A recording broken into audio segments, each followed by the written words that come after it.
सभी भक्तों का मंगल हो। सादर जय श्रीमान नारायण, हर हर महादेव। आज मैं इस वीडियो में बताऊंगा कि पतिव्रत धर्म क्या है और पतिव्रत धर्म कैसे पालन किया जाता है और इस पृथ्वी पर कितनी माताएं बहनें हैं जो पतिव्रत धर्म को पालन करती हैं। इससे आपको पता लग जाएगा कि श्री प्रेमानंद जी महाराज सही बोले हैं या गलत बोले हैं, अनिरुद्धाचार्य जी महाराज गलत बोले हैं या सही बोले हैं।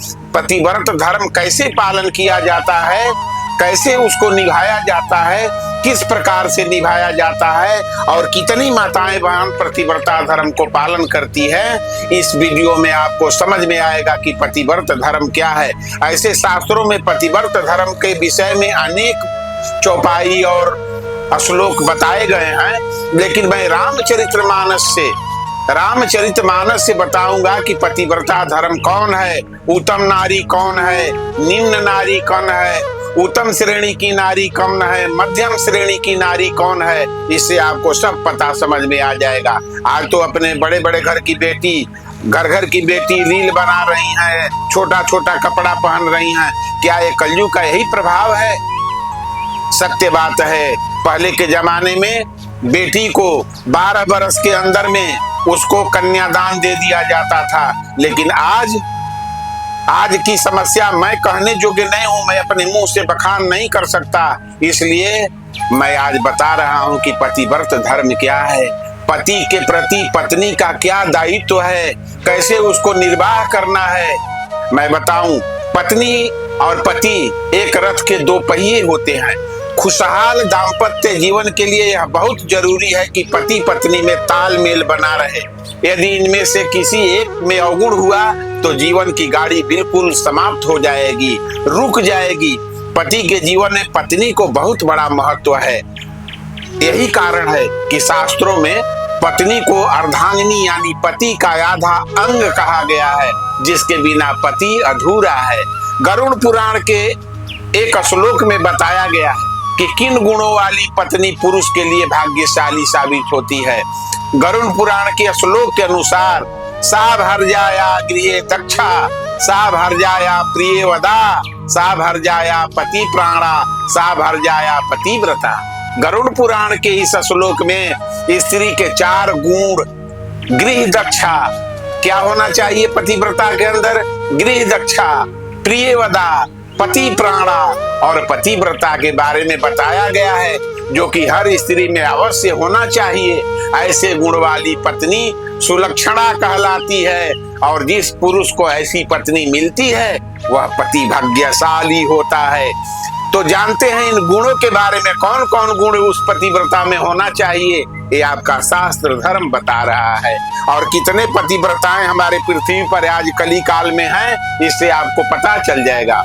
गृह दक्षा, गृह दक्षा का मतलब होता है ऐसी स्त्री जो कि गृह यानी घर के काम में दक्ष हो, जैसे भोजन पकाना, साफ सफाई, घर को सजाना संवारना, कपड़े बर्तन, अतिथि सत्कार, परिवार की जिम्मेदारी निभाना, सीमित संसाधनों में गृहस्थी चलाना आदि कर्मों में निपुण हो, वह पतिव्रता स्त्री है।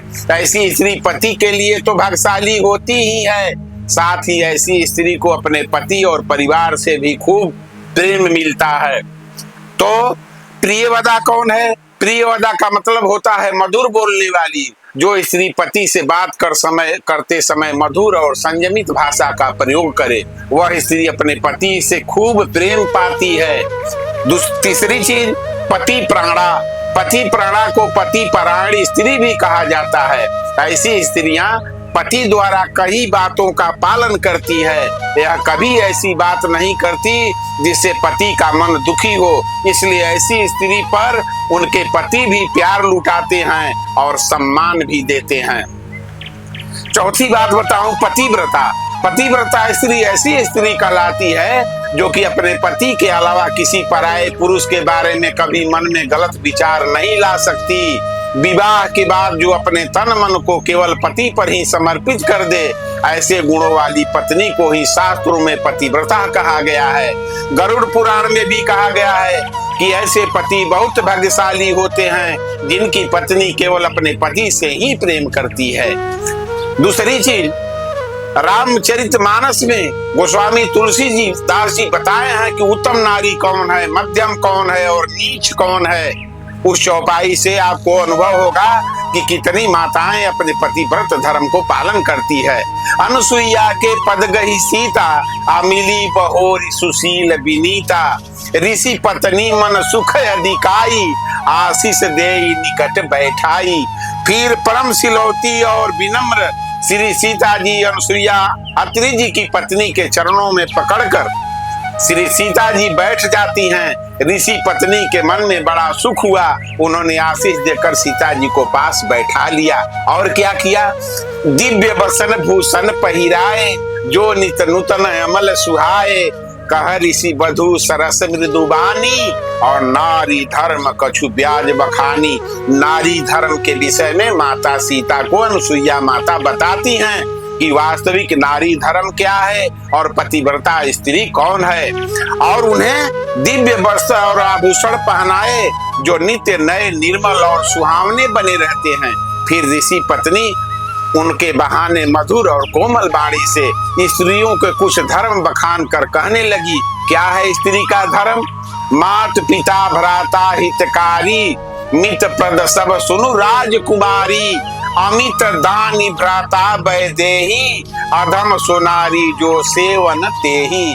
हे राजकुमारी सुनिए, माता पिता भाई सभी हित करने वाले हैं, परंतु ये सब एक सीमा तक ही हैं, सुख देने वाले हैं। परंतु हे जानकी, पति तो साक्षात मोक्ष का रूप है, असीम सुख देने वाला है। वह स्त्री अधम है जो ऐसे पति की सेवा नहीं करती। धीरज धर्म मित्र अरुणारी, आया पद काल परीखहि चारी। वृद्ध रोग बस जड़ धनहीना, अंध बधिर क्रोधी अति दीना।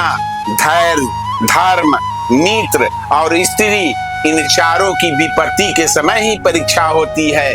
वृद्ध, रोगी, मूर्ख, निर्धन, अंधा, बहरा, क्रोधी और अत्यंत ही दीन, ऐसे हूँ पति कर किए अपमाना।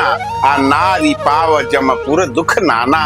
एक ही धर्म एक व्रत नेमा, काय वचन मन पति पद प्रेमा। ऐसे भी पति का अपमान करने से स्त्री जमपुर में भांति भांति के दुख पाती है। शरीर वचन और मन से पति के चरणों में प्रेम करना स्त्री के लिए उससे बड़ा और कोई धर्म हो ही नहीं सकता। बस एक ही धर्म है, एक ही व्रत है और एक ही नियम है। और क्या लिखते हैं? जग पतिव्रताचार्य विधि अहई, आ वेद पुराण संत सब कहई। उत्तम के अस बस मन माही, आ सपने हुआ न पुरुष जग माही। जगत में चार प्रकार की पतिव्रताएं हैं। वेद पुराण ऐसा संत कहते हैं, ऐसा आपका वेद पुराण कहते हैं। उत्तम श्रेणी की पतिव्रता के मन में ऐसा भाव बसा रहता है कि जगत में मेरे पति को छोड़कर दूसरा पुरुष स्वप्न में भी नहीं आना। स्वप्न में भी उत्तम नारी कौन है, पतिव्रता कौन है कि अपने पति को छोड़कर स्वप्न में भी दूसरा पति का चेहरा नहीं आना चाहिए, वह पतिव्रता है। बताइए संसार में कितने इस प्रकार की स्त्री हैं। और मध्यम कौन है? मध्यम पर पति देखई कैसे, भ्राता पिता पुत्र निज जैसे। धर्म विचार समझी कुल रहई, आसो निकिष्ट श्रुति अस कहई। मध्यम नारी कौन है?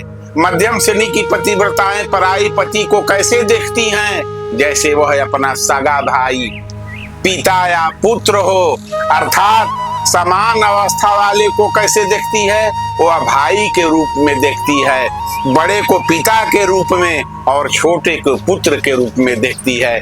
जो धर्म को विचार कर अपने कुल की मर्यादा समझकर बची रहती है, वह निकृष्ट निम्न श्रेणी की स्त्री है, ऐसा वेद कहता है, ऐसा आपका शास्त्र कहता है। और बिनु अवसर भयते रह जोई, आ जाने अधम नारी जग सोई। पति वंचक पर पतिरति करई, आ रौ रौ नरक कल्प सत परई। और जो स्त्री मौका ना मिलने से या भय बस पतिव्रता बनी रहती है, जगत में उसे अधम स्त्री जानना और मानना चाहिए। पति को धोखा देने वाली जो स्त्री पराये पति से रति करती है, वह तो 100 कल्प तक रौ रौ नरक में पड़ी रहती है। क्षण सुख लागी जन्म सत कोटि, आ दुख न समझुते ही सम को खोटी। बिनु श्रम नारी परम गति लहई, आ पतिव्रता धर्म छाड़ी छल गई। क्षण भर के सुख के लिए जो 100 करोड़ असंख्य जन्मों को दुख को नहीं समझती, उसके समान दुष्टा और कोई नहीं हो सकता। जो स्त्री छल छोड़कर पतिव्रता धर्म को ग्रहण करती है, वह बिना ही परिश्रम परम गति को प्राप्त करती है। पति प्रतिकूल जन्म जहाँ जाई, आ विधवा होई पाई तरुणाई। अब बताइए, इस पृथ्वी पर कितने पतिव्रता हैं? आप समझ जाइए कि कितने पतिव्रता हैं। आजकल कैसे कैसे स्त्रियां क्या क्या नहीं करती है। मैं माताओं बहनों का सम्मान करता हूँ, वो शक्ति हैं, शक्ति स्वरूपा हैं, लेकिन इस संसार में नारी कैसे कैसे क्या नहीं कर रही हैं। इसलिए गोस्वामी जी लिखते हैं कि पति प्रतिकूल जन्म जहाँ जाई, आ विधवा होई पाई तरुणाई। किंतु जो पति के प्रतिकूल चलती है, वह जहाँ भी जाकर जन्म लेती है, वहीं जवानी अवस्था में ही विधवा हो जाती है। तो ये है पतिव्रता धर्म। और शास्त्र को तो हमको जानकारी नहीं है, मैं पढ़ा लिखा व्यक्ति नहीं हूँ, क्योंकि मुझे बहुत चीज जानकारी नहीं है। लेकिन पतिव्रत धर्म का पालन करने वाली हमको तो लगता है कि कितनी माताएं बहनें अपने पतिव्रत धर्म को पालन करती हैं। अब ये नारायण जाने, ये भगवान जाने, मैं क्या बताऊं। तो इस वीडियो से आप लोगों को समझ में आ गया होगा कि कितनी माताएं पतिव्रता हैं और कितने नहीं हैं। इससे आपको खुद समझ लेना चाहिए। सभी भक्तों का मंगल हो सादर। जय श्रीमन नारायण। हर हर महादेव।